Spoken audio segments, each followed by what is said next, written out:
Thank you, Sarah, for those words and your superior service this year. It has been indeed one of the great pleasures of my bar service to be able to get to know and to work with great bar leaders such as Sarah and all the others throughout my career. You've had a great year, and I hope to follow suit. Chief Judge Barbera, Chief Judge Morrissey, fellow members of the judiciary, bar leaders here today, members of the Maryland State Bar Association, friends, and family. Good morning, and thank you all for being here. As I look out over the crowd this morning, I think I can say, without fear of contradiction, and believe me on this, this is the biggest crowd, the largest crowd, the most beautiful, the most intelligent crowd that's ever attended in the history of the Maryland State Bar Association. Believe me.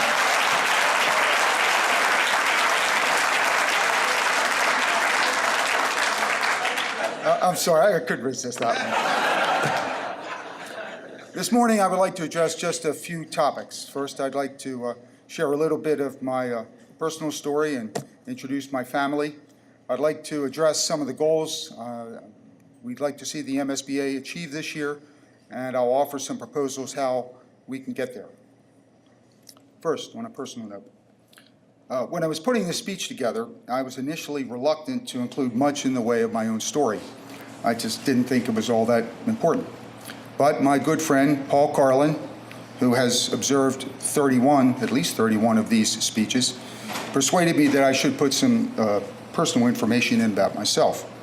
And then after thinking about it a little bit, it occurred to me that there's a distinct possibility that there is a substantial number of you sitting out in the crowd today looking up at the podium who may ask yourselves, how the heck did that guy get up there? Well, this is about the best explanation I can give you. I'm a lifelong Marylander. I was born in Baltimore City. I grew up in Anne Arundel County, went to high school at the late, great Cardinal Gibbons High School, attended Mount St. Mary's College in Emmitsburg, and returned to Baltimore to attend my legal education at the Harvard of Mount Royal Avenue, the University of Baltimore. Dean White.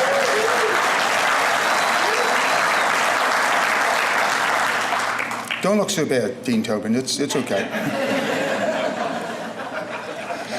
I did so at night. I was a night student while working at the Mercantile Trust Department during the day.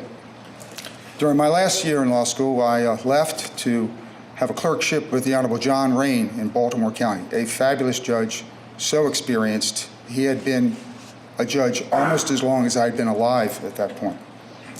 It was at that point I was very fortunate that the finest law firm in Baltimore County, Royston, Muller, McLean, and Reed, took a flyer on me and hired me as an associate.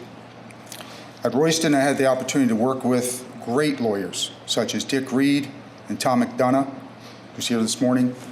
They taught me how to try a case, but more importantly, how to conduct oneself as a lawyer. Royston became my professional home for 33 years, and I cannot conceive of a better group of lawyers or people with whom to spend my professional career. All my great friends are here today from Royston. They traveled all the way from Towson to be here, and I thank you very much. It means a great deal for all of you to be here. At a point in my career, I decided to take on a new challenge and apply for the bench. Suffice it to say, I wasn't immediately successful in that effort. I filed my first application in the last millennium, in November of 1999. I was first nominated for the bench in February of 2000. From there, it took 16 years, 4 governors, 7 judicial nominating commissions, dozens and dozens of Bar Association interviews before I received a call in January of 2016 from Governor Hogan telling me that I'd been appointed to the Baltimore County Circuit Court. One might, thank you very much. One might look at this set of facts and fairly ask, why in the world would someone keep trying for 16 years in the face of every bit of dispiriting and discouraging experience to the contrary? Well, the answer is probably twofold. Number one, as anyone who knows me will tell you, I can be a little stubborn at times. I prefer to look at it as persistence. My wife disagrees, but that's... let me give you just one little experience to give you a flavor of that. When I was a boy, I loved baseball. I would go out for hours on the side of my parents' house and pound a ball off of the chimney, diving around, pretending I was Brooks Robinson. Played all through Little League, but there was one slight problem. I am pretty sure that the good Lord never created anyone with greater love and less ability for the game of baseball than me. So when I started high school, I naturally wanted to go out for the high school team. And I did. Freshman year, I went out for the JV, and I was cut the first day. Sophomore year, I changed positions, went out again, but was still cut. Junior year, I was now eligible to play for the varsity, and it was certain that the experienced varsity coach would see the talent within me. I was wrong on that. I was cut from there, sent to the JV, and although I lasted to the last cuts, I was left off that team too. So before my senior year, I decided, look, it's time to change sports. So I bought a lacrosse stick, I was practicing, and fully intent on playing lacrosse that year. But spring rolled around, and I just could not give up on my completely unrequited love for the game of baseball. So I picked up my glove and my spikes and went out, and after a couple of weeks of tryouts, I trudged with trepidation over from the school building to the gym where the final list for the team was posted. And to my surprise, my name was there, and I finally made the Cardinal Gibbons baseball team. The conclusion, I suppose, one can be drawn from that, is this: that once I start up with something, I have a hard time letting go of it. Another reason I kept pursuing the bench is at least of equal importance. When I was interviewing with the governor, he came back to the same questions which probably anybody would have. Why do you keep applying? You've been passed over 9 times within a certain number of years for the circuit court. Why you keep doing it? He asked that question repeatedly. And I gave him an answer then that I had never given before in 16 years of applying for the bench. And I was reluctant to do it. I thought it was a little too personal for a judicial interview. But my wife, Beth, encouraged me and said, if asked, that's the reason you really ought to identify. I was asked, and so I did. Throughout my life, my mother, who's here today, Alice Truffer, made enormous sacrifices for me and my 4 brothers and sisters to give us an education and provide opportunities. And Sarah, this is my chance to get emotional about things. And I told the governor that for this reason, it would mean a great deal to me for my mother to be able to see me sworn in as a judge and to place the robe upon me. Well, as a small way of showing that all of those sacrifices were well invested. I'm standing here today as a judge, and although it pains me to admit it a little, I guess my wife Beth was right again. Thank you, Beth, and thank you, Mom. This is all for you.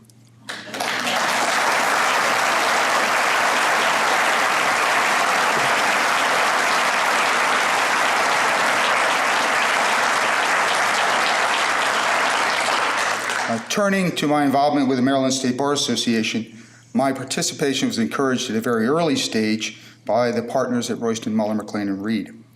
I first served on the Board of Governors in 1989, and at the end of this bar year, I will have served on 14 separate boards and 7 executive committees, in addition to other substantial work with the sections and committees, as well as a substantial amount of work with the Baltimore County Bar Association, many of whom are here today as well. That experience has fostered within me a deep affection for the Maryland State Bar Association. I've benefited immensely from the opportunity to improve my professional skills and to develop business contacts which sustained me in my practice. But most importantly, I was able to forge long-lasting friendships with individuals I never would have met but for the MSBA. I am profoundly grateful for these opportunities, experiences, and friendships, and in particular, to be able to represent the MSBA as president at this exciting time in the association's history. And that, my friends, is how I got here. At this time, I'd like to introduce my family. Here is my wife, Beth, third one in.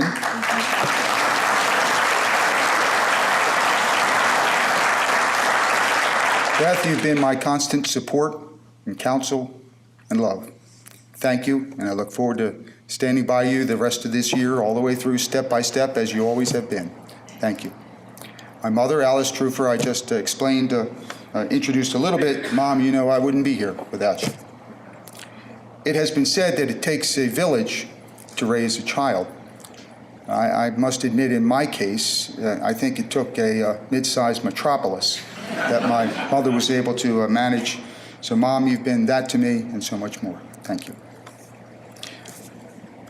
I've got 4 brothers and sisters, 3 of whom couldn't be here today because of commitments, but my most senior sister, Alice Huffmeister, is here today. And Alice, thank you for everything. I'd like to introduce my children, Tyler Cole, Libby Cole, and Marissa Truffer, who's here today with her significant person who bears no label, Tony. I love you all deeply, and thank you for all you've given to me and made possible. Now, back to business. Shifting gears to the MSBA and what I, as president, I hope to see the MSBA accomplish over the next year. As you know, by this time, the MSBA is undergoing a period of extraordinary change. During the upcoming year, we want to build on and accelerate the great strides we have initiated to secure the near and long-term health of the association. In addition to the improvements now underway, there are 3 areas to which we will direct our focus, our energies over the next year, so as to best position us for the years to come. Many of the policies of governance which the MSBA has today date back many, many years, some all the way back to 1896 when the association was created. These include the size, composition, and function of the Board of Governors, the manner in which the MSBA reports and it reviews its finances, and the timing, location, and focus of the MSBA's meetings, including its annual and mid-year meetings. As the size of our membership has grown and the opportunities and challenges of our legal profession have become more complex, it is prudent and responsible to review these policies and, as necessary, to revise them to ensure that they comport with the best practices of our profession and for similarly situated associations. At the May meeting of the Board of Governors, I announced my intention to create a policy review committee, one which seems to be very popular because just about everybody in this room and whom I've met over the last couple of days wants to be on that committee. This committee will undertake a comprehensive review of the MSBA's policies and practices, will conduct research and a comparison with the best practices in our industry, and will recommend such changes to our bylaws as are necessary to implement these best practices. In this way, we can create a structure which best positions the MSBA to meet the new challenges we face and take advantage of the new opportunities presented. Number 2, as we implement the many changes which are now in process, we need also be mindful of those challenges and opportunities which are on and beyond the horizon. We need to establish long-term priorities to guide our policies from year to year. We must make ourselves more anticipatory and less reactive. To this end, we will create a committee with a long-term focus and a broad vision to plot a course for the MSBA over the next 5 to 10 years. This committee will define the MSBA's continuing role in shaping our profession while we serve our members and our community. This strategic vision committee will assess the current and emerging trends affecting our members and our profession. The committee, in consultation with the Executive Committee and the Board of Governors, will recommend a set of priorities which will drive our funding, shape the work of our sections and committees, and define the focus of staff and leadership, all towards the goal of aligning our work with those strategic priorities. Finally, I want to now address what I hope, if nothing else, will be a lasting impact of my year as president. To Today, throughout the state of Maryland, too many of our friends, our partners, our colleagues, and our associates are suffering. While we as lawyers and judges deal professionally with the problems of others with respect to alcohol addiction and substance abuse, we are more susceptible, indeed, there is nothing in a law degree that inoculates us from those problems.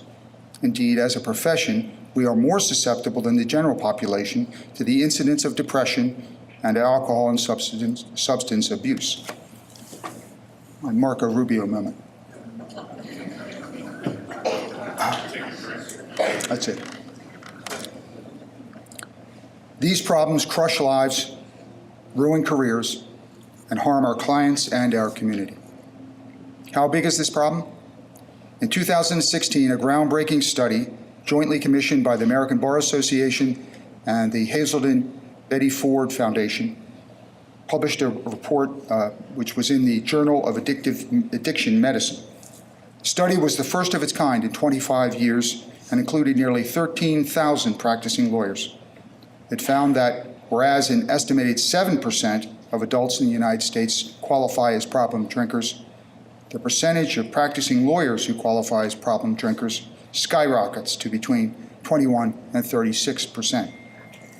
The study also noted that clinical depression, anxiety, and stress are also significant problems for this population, referring to lawyers.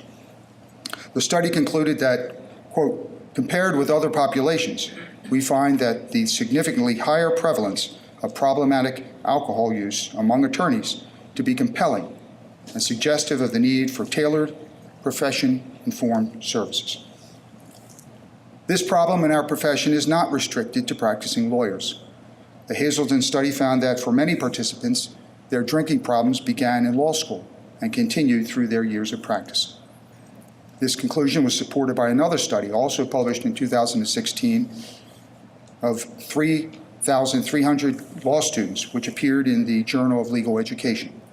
That study reported that nearly 25% of law students who responded to the study fit standardized criteria to be considered for further screening for problematic use of alcohol. Lastly, and there is little data to rely upon, it is unreasonable to conclude that judges are immune from these problems. The stress of deciding child custody and criminal cases with life-changing consequences, the relative isolation of judges on and off the job, and the management of what are often time-intensive and congested dockets can readily be seen as sources of immense stress for members of the judiciary.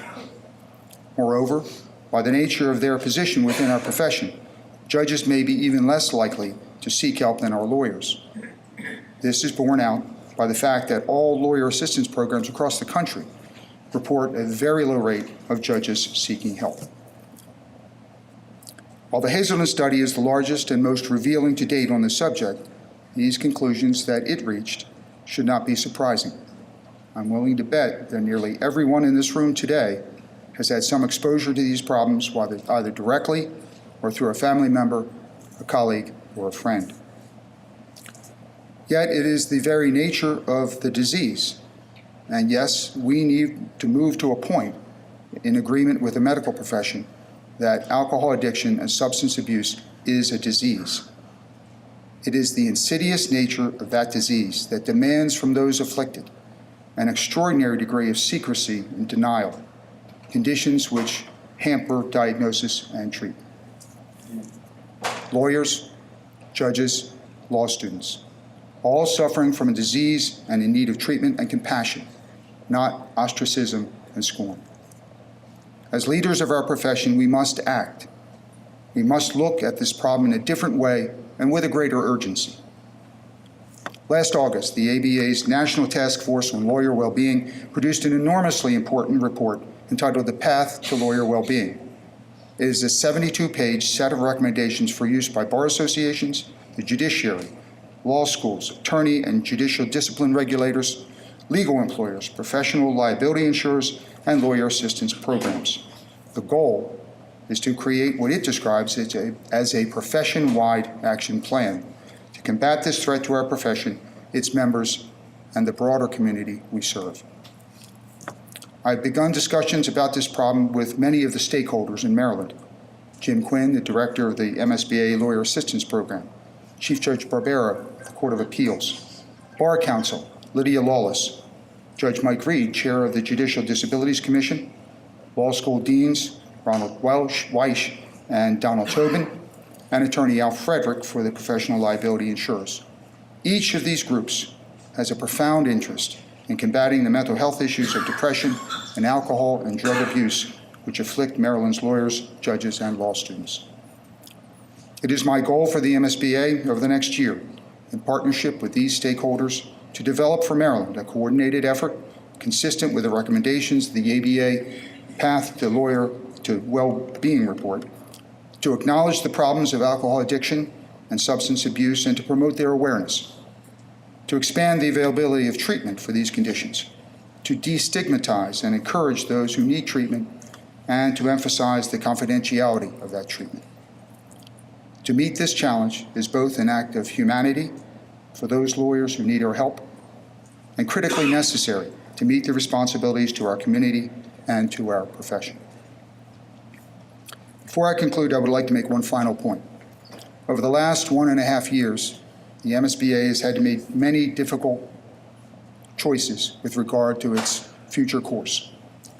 Considering these decisions, there are voices who choose to look backward rather than look forward, clutching on to what we have been rather than what we can be. With a full understanding of our noble history and a deep appreciation of the contributions and sacrifices so many who have made the MSBA the premier organization that it is today, let me eliminate any ambiguity as to my position. I stand with those who look forward, those who look at change as an opportunity and not as peril. So with that in mind, I am very excited and proud to work with the judiciary led by Chief Judge Mary Ellen Barbera, with our superb Executive Director, Vic Velasquez, the excellent MSBA staff, with the officers, Dana Williams, Judge Mark Skirty, Deb Potter, with the Board of Governors, our sections and committees, to propel the MSBA forward at this critical and vibrant point in our history. If there is no objection, this meeting will be adjourned. The chair hears no objection, and the 123rd Annual Meeting of the Maryland State Bar Association stands adjourned, sine die.